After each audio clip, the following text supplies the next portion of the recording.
राधे राधे, हरे कृष्णा। आज तारीख है 26 अक्टूबर और दिन है रविवार।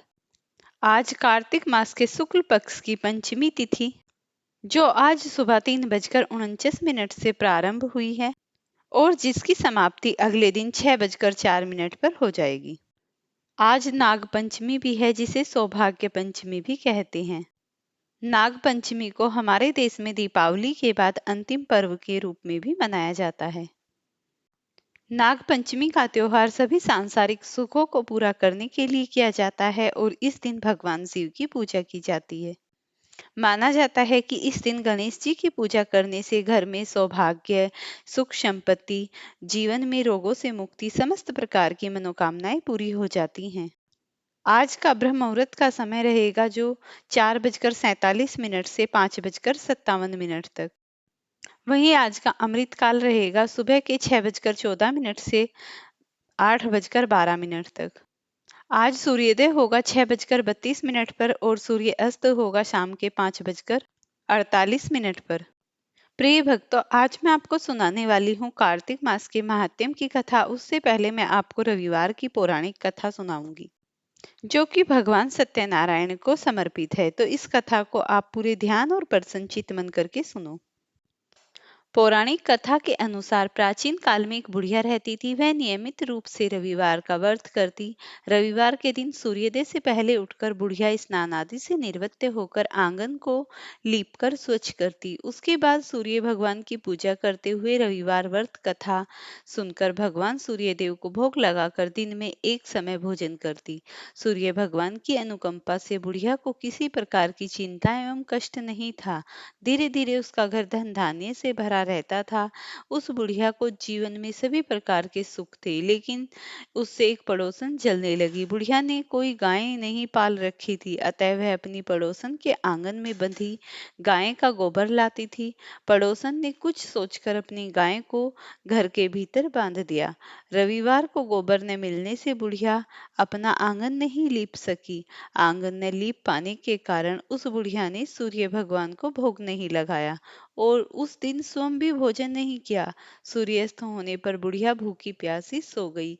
प्रातःकाल सूर्योदय से पूर्व उस बुढ़िया की आंखें खुली तो वह अपने आंगन के अंदर सुंदर गाय और बछड़े को देखकर हैरान रह गई। गाय को आंगन में बांधकर उसने जल्दी से उसे चारा लाकर खिलाया। पड़ोसन ने उस बुढ़िया के आंगन में बंधी सुंदर गाय और बछड़े को देखा तो वह उससे और भी अधिक जलने लगी। तभी गाय ने सोने का गोबर किया। गोबर को देखते ही पड़ोसन की आंखें फट गई।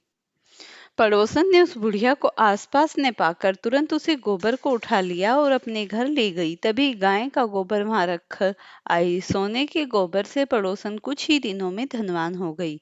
गाय प्रतिदिन सूर्योदय से पूर्व सोने का गोबर क्या करती थी और उस बुढ़िया के उठाने के पहले ही, जब तक बुढ़िया सोकर उठती, वह उस गोबर को उठाकर अपने घर ले जाती थी।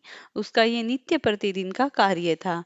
बहुत दिनों तक बुढ़िया को सोने के गोबर के बारे में कुछ भी पता नहीं चला। बुढ़िया पहले की तरह हर रविवार को भगवान सूर्य देव का व्रत करती और कथा सुनती रही। लेकिन सूर्य भगवान को जब पड़ोसन की चालाकी का पता चला तो उन्होंने तेज आंधी चलाई। आंधी का प्रकोप देखकर बुढ़िया ने गाय को घर के भीतर बांध दिया। सुबह उठकर बुढ़िया ने सोने का गोबर देखा। उसे बड़ा आश्चर्य हुआ। उस दिन के बाद बुढ़िया गाय को घर के भीतर बांधने लगी। सोने के गोबर से बुढ़िया कुछ ही दिनों में बहुत धनी हो गई। उस बुढ़िया के धनी होने से पड़ोसन पूरी तरह जल भुनकर राख हो गई और उसने अपने पति को समझा बुझाकर उसे नगर के राजा के पास भेज दिया। सुंदर गाय को देखकर राजा बहुत खुश हुआ। सुबह जब तक राजा ने सोने का गोबर देखा तो उसे आश्चर्य का कोई ठिकाना न रहा। उधर सूर्य भगवान को भूखी प्यासी बुढ़िया को इस तरह प्रार्थना करते देख उस पर बहुत करुणा आई। उसी रात सूर्य भगवान ने राजा को सौपन में कहा, राजन, बुढ़िया की गाय व बछड़ा तुरंत लौटा दो, नहीं तो तुम पर विपत्तियों का पहाड़ टूट पड़ेगा, तुम्हारा महल नष्ट हो जाएगा। सूर्य भगवान के सौपन से बुरी तरह भयभीत राजा ने प्रातः उठते ही गाय और बछड़े बुढ़िया को लौटा दिया। राजा ने बहुत सा धन देकर बुढ़िया से अपनी गलती के लिए क्षमा मांगी। राजा ने बुढ़िया और उसके पति को उनकी इस दुष्टता के लिए दंड दिया। फिर राजा ने पूरे राज्य में घोषणा कराई कि सभी स्त्री पुरुष रविवार का व्रत क्या करें। रविवार का व्रत करने से सभी लोगों के घर में धन धान्य से भर जाएगा, राज्य में चारों ओर खुशहाली छा जाएगी, स्त्री पुरुष सुखी जीवन यापन करने लगेंगे। तभी सभी लोगों के सांसारिक कष्ट भी दूर हो जाएंगे, जीवन में सुख समृद्धियों का वास हो जाएगा और कभी भी जीवन में किसी प्रकार के रोगों से लड़ने की भी कोई वो नहीं रहेगी। कार्तिक का महात्म्य सुनाऊंगी, से ध्यान से एक सुनो। गांव में एक सास बहू रहती थी। कार्तिक मास आया तो सास बोली, मैं कार्तिक स्नान के लिए तीर्थ जाना चाहती हूँ हरिद्वार। बहू बोली, मैं भी चलूंगी। सास बोली, तू अभी छोटी है, अभी मुझे जाने दे। सासू तीर्थ गई तो बहू कुम्हार के यहाँ से 33 कुंड ले आई। रोज एक कुंड भरा कर रखती। उधर गंगा में सासू जी की नथ गिर गई। बहू कुंड में नहाती हुई बोली, सासू नहावे कुंडे उड़े, मैं नहाऊं कुंडे। इतने में सास की धारा कुंड में आ गई। इतने में गंगा की धारा कुंड में आ गई और वह बोली कि सासू जी, मैं तो सोचने लगी तो आप साथ ही नथ देख। बोली, यह नथ कहाँ से लाई तू? बहू बोली, यह तो मेरे कुंड में गंगा की धारा के साथ आ गई। अब सास बोली, मुझे ब्राह्मण भोज करना है। बहू बोली, सासू जी तो ब्राह्मण मेरे भी जिमा दो, तो मैंने भी कार्तिक स्नान किया है। तूने कहाँ कार्तिक स्नान किया है? तो बहू बोली, ऊपर चलो, मैं आपको बताती हूँ। ऊपर गए तो देखा सारे कुंड सोने के हो गए हैं। और बहू बोली, मैं रोज कुंड भरा कर रखती और सुबह जल्दी उठकर नहाती और उल्टा करके रख देती। तब सासू जी बोली, बहू तू तो बहुत भाग्यवान जो साक्षात गंगा जी तेरे पास आई।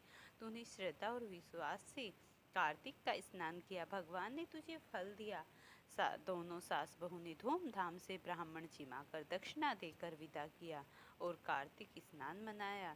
भगवान जैसे सास बहू को फल दिया वैसे ही सबको देना। इस कहानी के बाद आप सुनिए कार्तिक मास में सुनी जाने वाली सीता माता की पौराणिक कथा।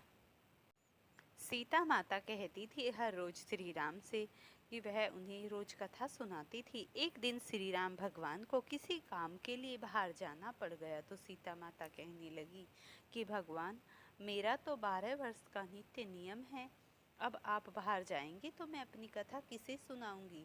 श्री राम ने कहा, तुम कुएं की पाल पर जाकर बैठ जाना और वहाँ औरतें पानी भरने आएंगी, उन्हें अपनी कहानी सुना देना।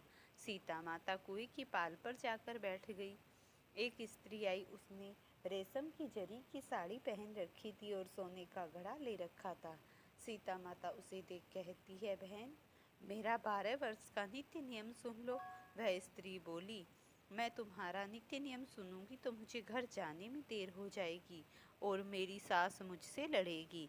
उसने कहानी नहीं सुनी और चली गई। उसकी रेशम जरी की साड़ी फट गई, सोने का घड़ा मिट्टी के घड़े में बदल गया। सास ने देखा तो पूछा कि यह किस दोष और अपने सर लेकर आई है घर? बहू ने कहा कि कुएं पर एक औरत बैठी थी, उसने कहानी सुनने के लिए कहा, लेकिन मैंने कहानी सुनी नहीं, यह उसका ही फल है। बहू की बात सुनकर अगले दिन बड़ी साड़ी और घड़ा लेकर सास कुएं की पाल पर गई। सास को वहीं माता सीता बैठे मिली तो माता सीता ने कहा कि बहन, मेरी कहानी सुन लीजिए। सास बोली कि एक बार छोड़ो, मैं तो 4 बार कहानी सुनूंगी। इस प्रकार सास ने कहानी सुनी।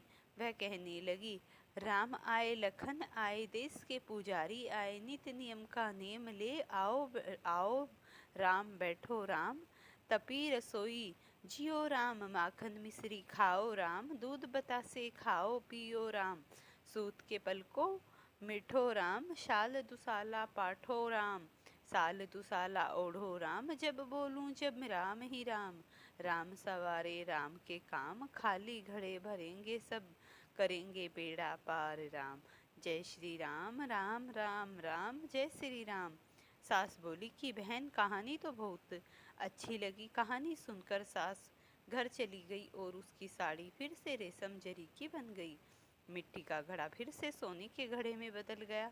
बहू कहने लगी, सासू माँ, आपने ये सब कैसे किया? सास ने कहा कि बहू, तू दोष लगा के आई थी और मैं दोष को उतार कर आ रही हूँ। बहू ने फिर पूछा कि यह कुएं वाली स्त्री कौन है। सास बोली कि वे माता सीता थी। वे पुराने से नया कर देती हैं, खाली घर में भंडार भर देती हैं। वह लक्ष्मी जी का वास घर में करा देती है। अब आप कार्तिक मास का महात्म्य सुनिए। माँ यशोदा की प्रेरणा स्वयं सहाय। कार्तिक महात्म्य क्या लिखूं, यह 20वां अध्याय। जब राजा पृथु ने पूछा, हे देवऋषि नारद, इसके बाद युद्ध में क्या हुआ तथा वह दैत्य जलंधर किस प्रकार मारा गया, कृपया कर मुझे कथा सुनाइए।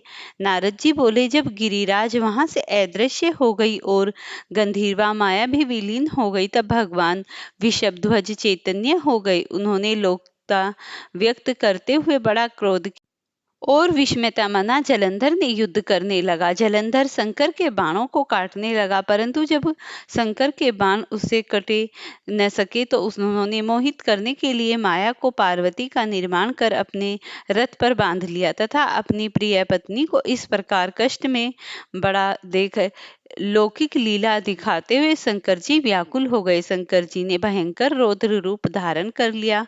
अब उन्होंने रौद्र रूप को देखकर कोई भी दैत्य उनके सामने समर्थ होकर खड़ा न हो सका और सब भागने छिपने लगे, यहाँ तक कि शुंभ निशुंभ भी समर्थ में न हो सके।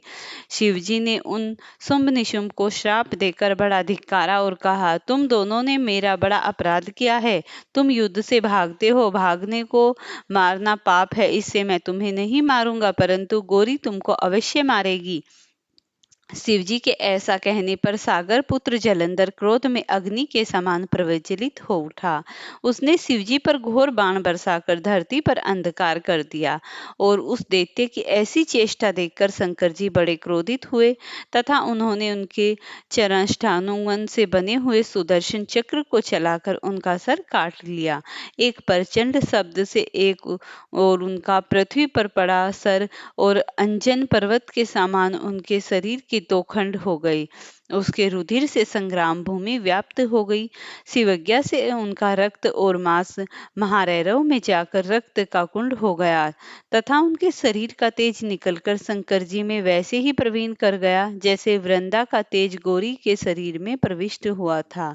जलंधर को मरा देख देवता और सब गंधर्व प्रसन्न हो गए। माँ यशोदा की प्रेरणा स्वयं सहाया हो गई।